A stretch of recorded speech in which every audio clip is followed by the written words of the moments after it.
Physical relationship start ചെയ്യാൻ പറ്റാതെ painful ഡിസ്പെരനിയ എന്ന് പറയും, പെയിൻസ് ഡ്യൂറിങ് കോണ്ടാക്ട്. അപ്പോൾ ഈ വജൈനിസ്മസ്, ഡിസ്പെരനിയ, ലാക്ക് ഓഫ് ഓർഗാസം, ഇതിനെല്ലാം കോസ്മെറ്റിക് ഗൈനക്കോളജിയിൽ ട്രീറ്റ്മെന്റ് ഓപ്ഷൻസ് ഉണ്ട്. ഫിസിക്കൽ റിലേഷൻഷിപ്സ് ചിലപ്പോൾ സ്മൂത്ത് ആകണം എന്നില്ല. ഇപ്പം നമ്മുടെ ഒ പിയിൽ തന്നെ 10 years ഓഫ് മാരേജ് കഴിഞ്ഞിട്ട് ട്രീറ്റ്മെന്റ് എന്ന് പറഞ്ഞ് വരും. നമ്മൾ ഹിസ്റ്ററി എടുത്ത് വരുമ്പോഴത്തേക്കും ഒരു തവണ പോലും ഫിസിക്കൽ റിലേഷൻഷിപ്പ് സ്റ്റാർട്ട് ചെയ്യാത്ത കപ്പിളും കാണും. ഫിയർ കാരണമാകാം, ഇതിനെപ്പറ്റിയുള്ള ബോധം കുറച്ച് കുറവുള്ളത് കൊണ്ടാകാം, അപ്രിഹെൻഷൻ, ടച്ച് ചെയ്യാൻ പോലും സമ്മതിക്കാത്ത ചില പെൺകുട്ടികൾക്ക് ഭയമായിരിക്കും റീസൺ. അപ്പോൾ അവർക്കൊരു ബിഹേവിയർ തെറാപ്പി, ഒരു കൗൺസിലിംഗ് സെഷൻ കൊടുക്കുക. ചിലർക്ക് വജൈനിസ്മിസ് എന്നൊരു കണ്ടീഷൻ ഉണ്ട്, എക്സ്ട്രീംലി പെയിൻഫുൾ ആണ്. വജൈന ടച്ച് ചെയ്യുമ്പോഴേ അവർക്ക് അതിൻ്റെ ആ ഒരു ബുദ്ധിമുട്ട് കാണും.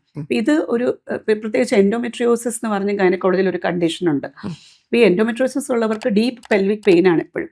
അപ്പോൾ അവർക്ക് ഫിസിക്കൽ റിലേഷൻഷിപ്സും പ്രാക്ടിക്കലി ചിലപ്പോൾ ബുദ്ധിമുട്ടായിരിക്കും. അപ്പം ഇങ്ങനെയുള്ള കാറ്റഗറിക്കുള്ള ഒരു ട്രീറ്റ്മെന്റ് ഓപ്ഷൻ ഉണ്ട്.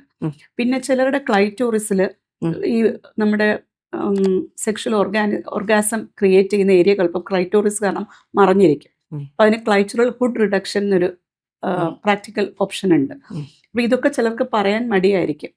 അപ്പം ചില കപ്പിൾസ് പറയും ഓർഗാസം കിട്ടുന്നില്ല. അപ്പം അത് മടി കൂടാതെ പറയുന്നവരും ഉണ്ട്, മടിയോടെ ഇരിക്കുന്നവരും ഉണ്ട്.